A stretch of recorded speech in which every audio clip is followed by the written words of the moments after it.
we go. Hello, Mike Nellis. It's Don Lemon here with Mr. Mike Nellis. Mike, I mean, look at you. New year, new you, new studio, fancy setup. What's Yeah. going on?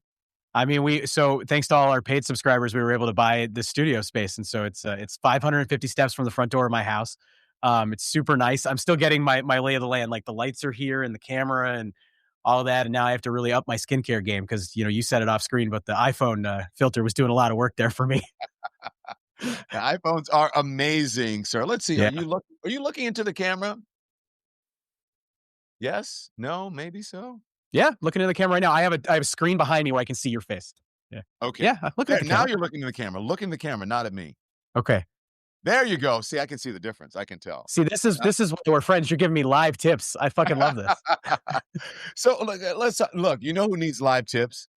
This freaking Trump administration. What is going on? So now it was Venezuela. Obviously, Maduro's here. He's got another court date, but it's not for a while. And his wife. And then now we've got Greenland. And yeah. Although I believe these things are reversible, I think it's frustrating still in the least. Do you think it is reversible? What do you think is happening here?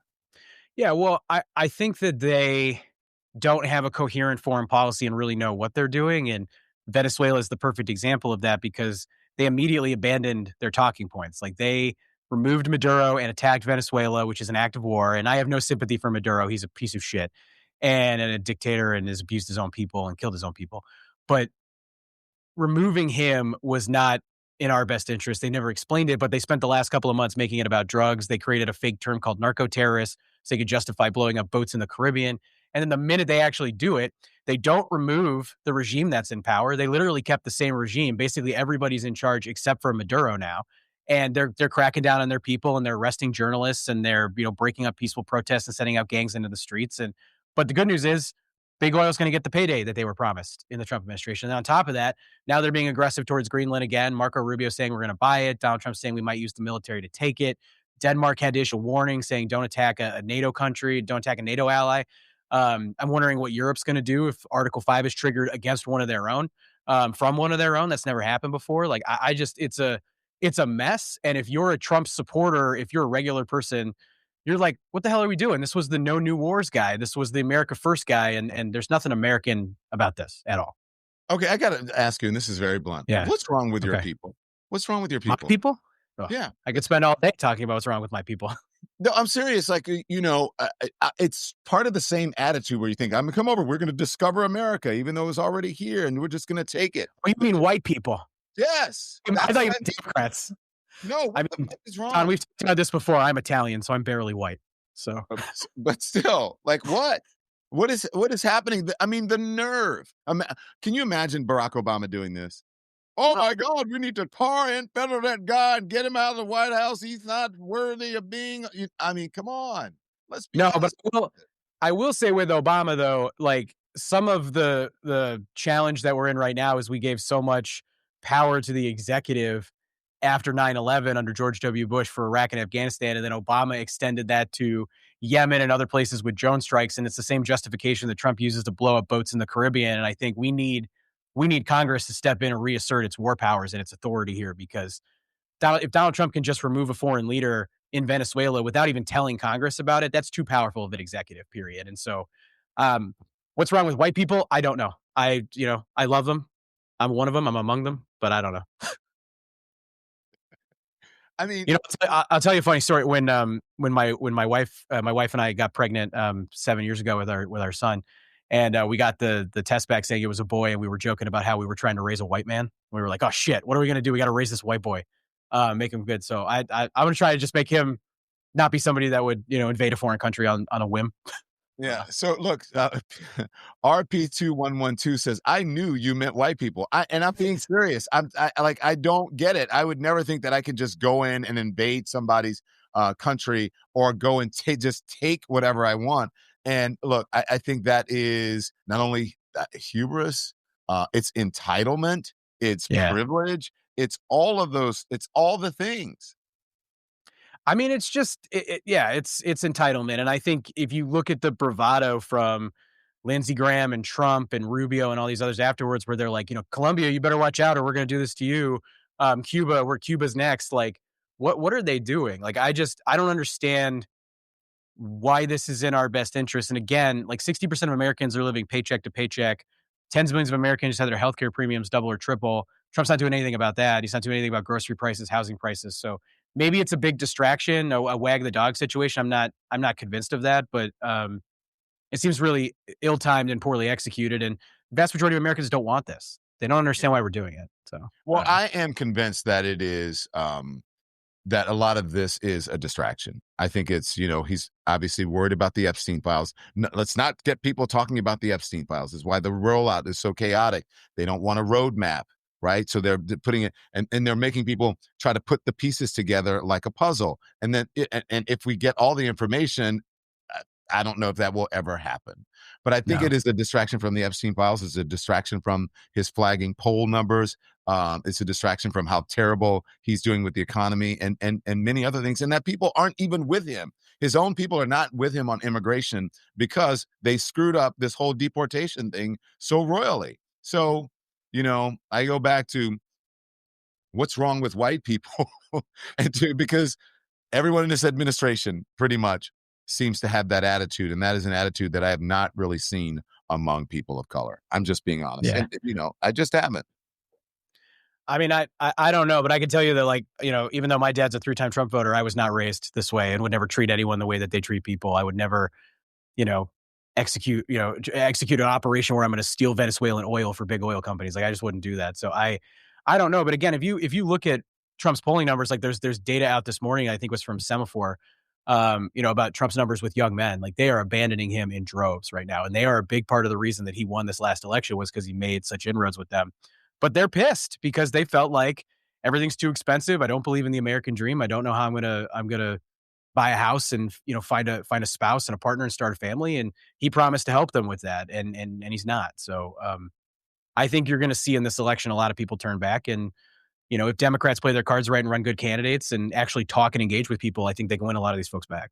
One more thing before we talk about politics, 'cause I do want to talk Yeah. about that, is what if, elections rather. What if Keir Starmer said, you know Mm. what, that guy Trump tried to overturn a free and fair election. He is a convicted criminal. He should be, and he was found liable of assaulting a woman in a civil court. All of those things. He is a bad person. He tried to influence American politics with his phone call to Zelensky back in the day, which he was impeached for. This guy should not be. He is invading sovereign countries without the permission or the approval of his own government and of our own agreement as allies. He needs to be taken care of. We're going to go take, and also the accusations of war crime with Venezuela. What if someone came and got Donald Trump or Pete Hegseth or Pam Bondi or any of those people? What would we say? What would our defense be? We have none because we've just done Right. that. Yeah, I mean, we've lost the high ground here, and more importantly, we've completely scared the shit out of and alienated our allies. Like, America is isolated and on its own in a way that's never been before on the tariffs. What would we do? You want, like, okay, a tariff war? I'll just give you an example of this. So on a tariff war, you can win a tariff war, but you need allies for that. And who are the first two countries we put tariffs on? Canada and Mexico, who are our closest allies, literally physically closest. We tariffed Britain. We tariffed Vietnam, which was supposed to be our counterpoint to China on manufacturing so that we could dilute China's power. So they've just isolated and pissed off everybody. And then this situation in Venezuela, Greenland, everything else, it's just, we're alone. And like, if Keir Starmer was like, I'm going to go remove Donald Trump, which I don't think the British government could pull that off most likely, but I don't think there'd be like a justification or a good argument for the United States government. We just did it in Venezuela, and we did it so brazenly. At least in the 60s and 70s when they were doing this shit in Cuba and other places, at least it was the CIA doing it. And we could be like, no, it wasn't us. Wasn't us. Not saying it was right, but at least they took the time to lie to us. Okay, now to the elections. You believe that Okay. 2026 is going to be a banner year for Democrats or a horrible year for Republicans? Yeah, I think it's going to be a bad year for Republicans. I don't know if you can say it's a good year. Any year that's a bad year for Republicans is a good year for Democrats, but I don't think that the Democratic Party has really fixed all the problems under its tent. But again, you have two options in American politics, and I think people are going to run back Democratic candidates. And I think if you look at the polling, like Democrats are in a position to pretty clearly win back the House. There's only a 3-seat Republican majority right now. So and this gerrymandering thing that they've done has been a total and complete failure. Like they expected that they were going to pick up like 7 to 10 to 15 seats. They've picked up half a seat because Democrats responded so effectively to it. And because states like Indiana didn't move. So I don't think they're in a very good position for the House. Democrats are crushing it at recruitment right now. We have the best crop of candidates I think I've seen in several election cycles right now. We're going to flip North Carolina Senate with Roy Cooper. Mary Peltola is apparently going to run for Senate in Alaska. That's the rumor this week. She gets in, that puts the Alaska Senate race in play because people really like Mary Peltola. So I think it's a quality opportunity for us, and we might be able to even flip the Senate or at least get it to 50-50, which then forces, JD Vance to really have to vote on everything, which would be bad for him if he's running for president in the next election. Well, I believe that it's going to be a good year for Democrats, and not so much because people are on the Democrat side.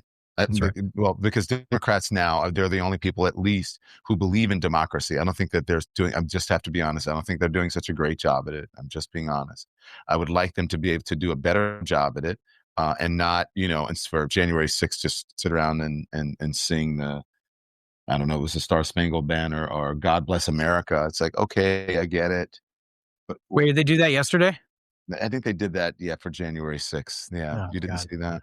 No, I didn't, and I'm glad that I didn't. I hate when Democrats do stuff like that. Like, it's very performative, and I have zero tolerance for performative politics. Like, I just hate it. Like I want to honor it. I think having the hearings yesterday was a good idea. Highlighting that, like I had Michael Fanone on my show yesterday, was a January 6th, is a police officer on January 6th.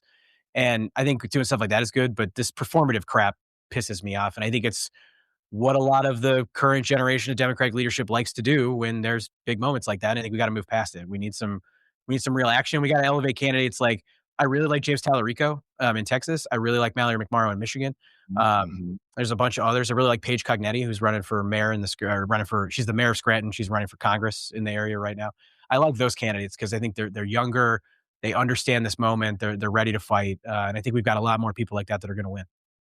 Okay. I have some breaking news as we're on that we're both going to learn about, as we are now live, and some of you will see this on tape. This is the news. A witness to Wednesday's, so this is in Minneapolis, it's live updates. Officials confirm ICE involved shooting in South Minneapolis. You knew it was going to happen.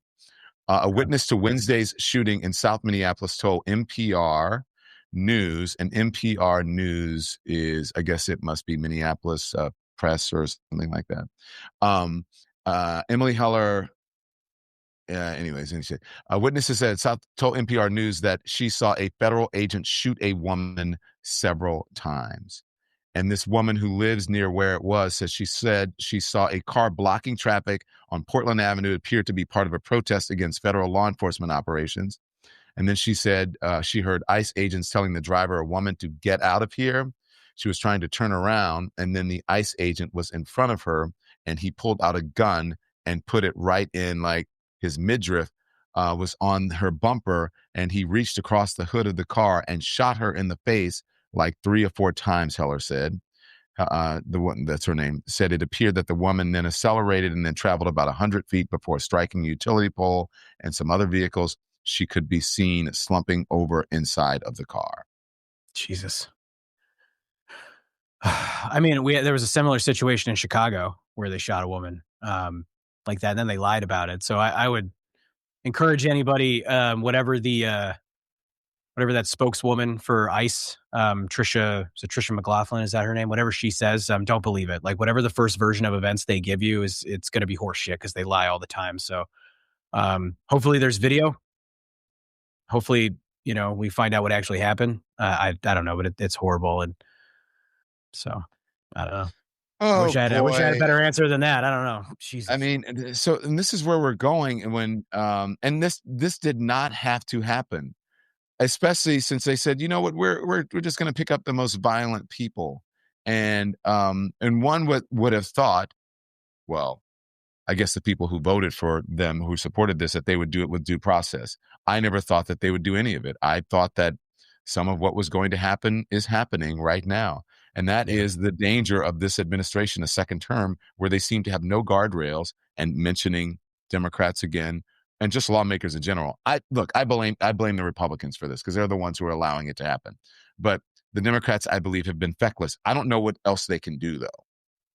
Well, I blame both parties for this, and not in the like bullshit like both parties are responsible for everything way, but yeah, I'm not both sidesing it. It's that, and I think the Democrats have done. I think a lot of Democrats have done this work, but a lot haven't. Is we are responsible for the climate where people felt comfortable returning to Donald Trump. And some of that is because we had really stupid policies and messaging on the border and immigration. And if we hadn't done that, we wouldn't have swung the pendulum back so far in the other direction. Now, I agree with you. I sort of thought Donald Trump is more saber rattling and full of shit. But now they're using ICE to build a private army. I have no other way to describe it. Like, that's what it is. They're grabbing a lot of unqualified people. My guess is you have multiple people who were at January 6th at the insurrection who are now in ICE. And I talked about this on my show yesterday, but they pardon all those January 6ers, people who beat cops and were trespassing, and people who wouldn't some guy take a dump on Nancy Pelosi's desk or something like that. And what kind of message does that send to a Donald Trump supporter and a loyalist? It says, if you stand with me, I will make sure that you are not held accountable for your actions. And that's the impunity you see from ICE right now. Like, those ICE agents believe that no matter what they do, what they say, who they hurt, who they might kill, who they take away, they are going to be pardoned at the end of this. And so even if Democrats win in 2028, which I think we have a good chance to win if we run the right candidate, are we going to be able to hold these people accountable for what they do? I doubt it. And this DOJ under Pam Bondi, under Donald Trump, isn't interested in justice for anybody unless it's, petty revenge for Donald Trump going after James Comey and Tish James and all that bullshit. They don't care about holding people accountable, whether or not it's ICE or Epstein on the Epstein files. I mean, remember, only one person's ever gone to prison for Epstein files, and Ghislaine Maxwell, and she currently runs a minimum security prison in Florida. So, and is going to get a pardon on the way out. So there's no justice in this administration. And we don't know what happened with this woman yet. We just know what you told me and what we got from one witness. But, this doesn't have to happen because they're indiscriminately targeting people because they're brown all across the country. And that's not right. It's just not. So, and then we've seen it. I've seen it in Chicago. They're gone right now. They've largely left, but they're going to be back in March, they say. And this town's going to be a fucking powder keg again. Is it because it's too cold for them there? Is that what it is? They don't want to be there? They wussed out. They wussed out. They couldn't handle the cold, so they went to North Carolina. Yes. Yep. Mm-hmm. There's no other reason to leave other than that. But you know what? They arrested something like 600 people in Chicago over the preceding months before they left. Do you know how many had criminal records? 16. I was going to say 9, but yeah. It was 16. That's how many people. How many did they arrest? What's the total? It was something like 650 people was how many they arrested. Which, by the way, all this chaos and shit for only 600 people. 600 people does not sound like an effective operation to me either. Not that I want them to be more effective. It's just, they're giving you the impression that they've deported like hundreds of thousands of people, which is not true. It's not even close.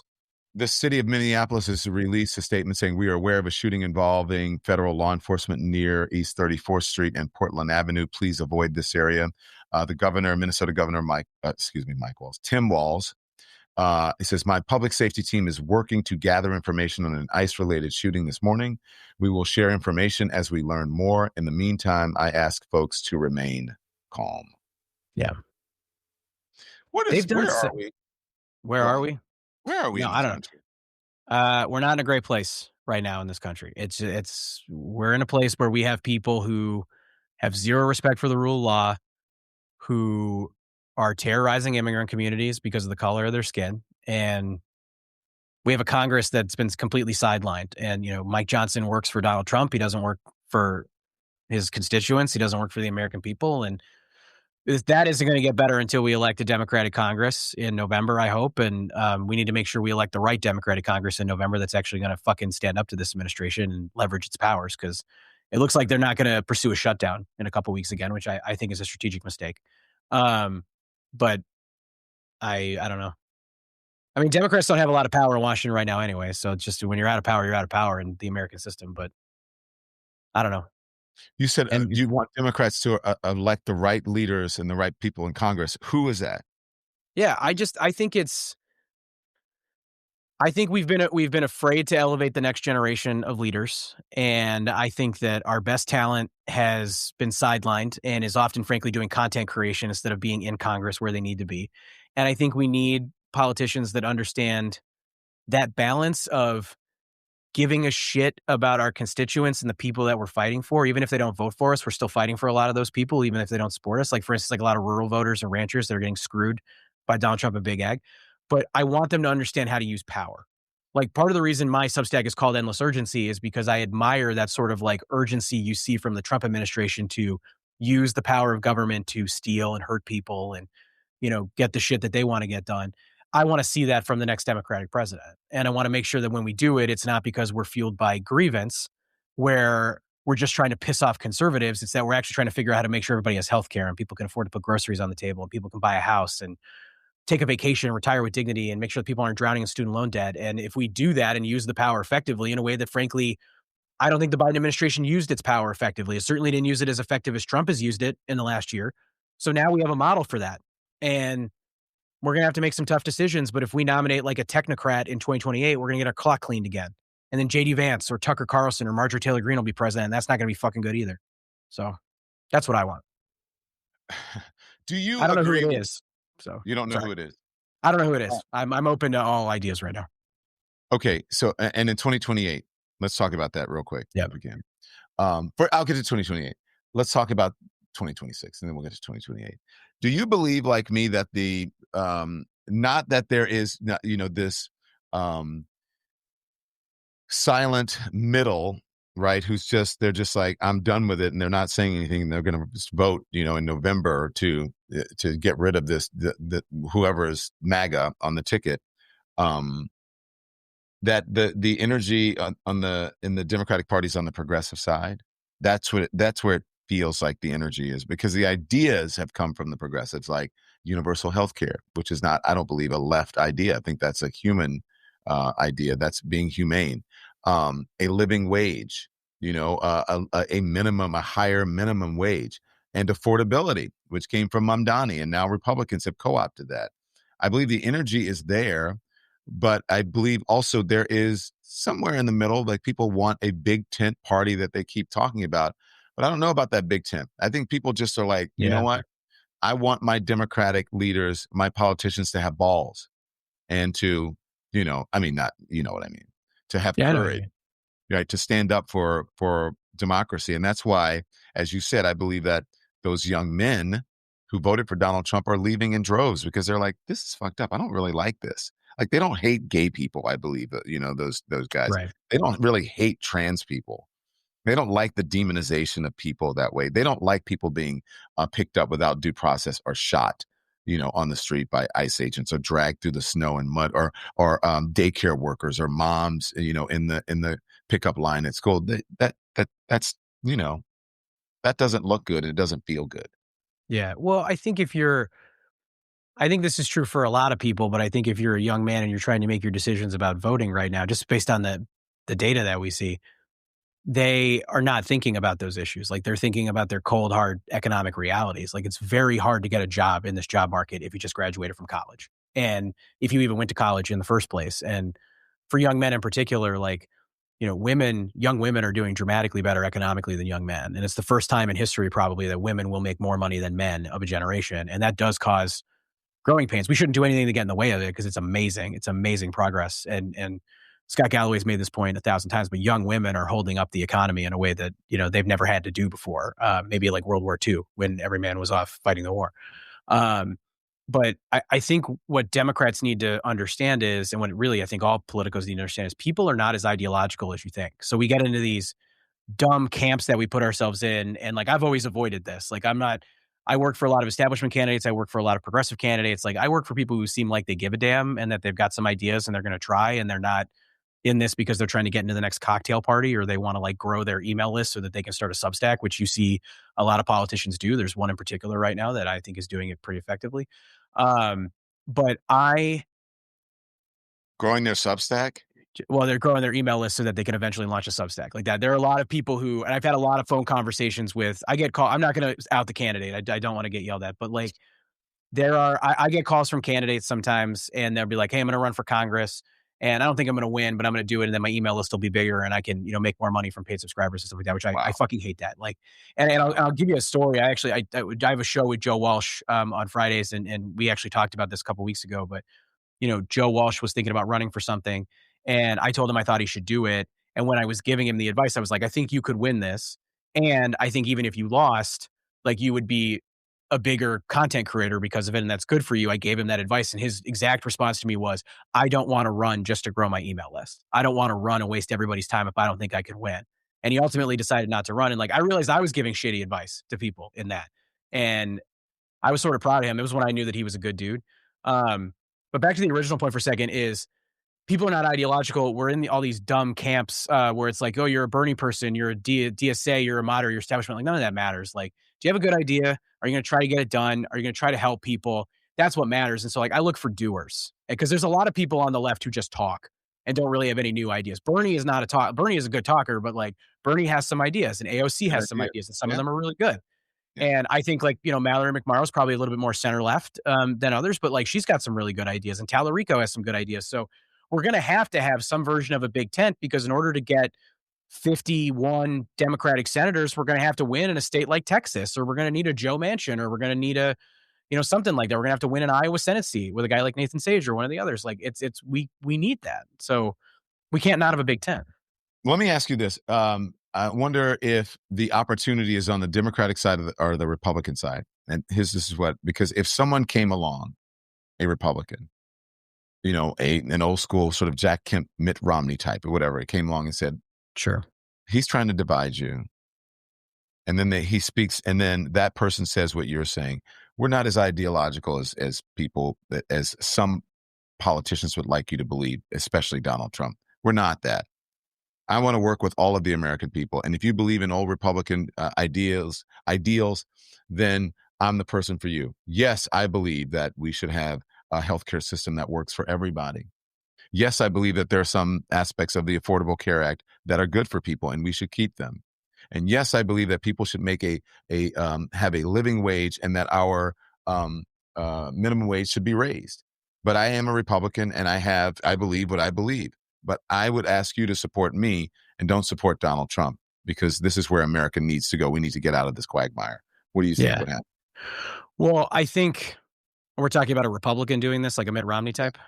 Yeah. I think that it would be a question of it changes the electorate a lot because you're going to lose a lot of those MAGA base voters that have propelled them to victory, but you might get a lot of like suburban voters back. So it's going to be a question of what are people looking for in the next election and how do they articulate their visions? Do they have a vision? Because I would argue that neither the Democratic or Republican parties right now have a good vision for the future that makes people believe that that they're gonna do better than that they're gonna do better than their parents did, because most people just don't believe that anymore, and which is a shame.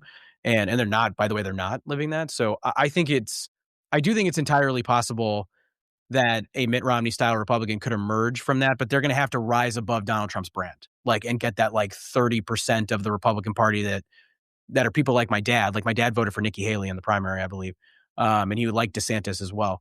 So not that I think DeSantis is much better than Trump, to be honest with you, but like Nikki Haley is perceived as a moderate Republican relative to Trump. Had they nominated her in 2024, I'm pretty sure she would have won in a freaking landslide against Biden or Harris. Like, I just think that they were mad at the Democratic Party. They wanted a normal Republican, but they ran Trump again, and he actually performed worse than he should have. I think for Democrats, they need to have a very clear, populist, articulate vision for the economy, and we need to offer people, James Carville's been talking about this a lot, a series of proposals that are going to help improve their life, that's going to raise their wages, that's going to give them, a high ceiling for them to succeed, that's going to solve issues like student loan debt and paid childcare leave and taking care of your parents when you're taking care of your kids. And it's the sandwich generation, which a lot of people my age go through. Like, we need answers for that stuff. And we can't be afraid to like run on something big and bold. I feel like every agenda we've had since 2008 has just been like, a little dinky shit. It's been like screwing around the edges with the Affordable Care Act. People don't want that anymore.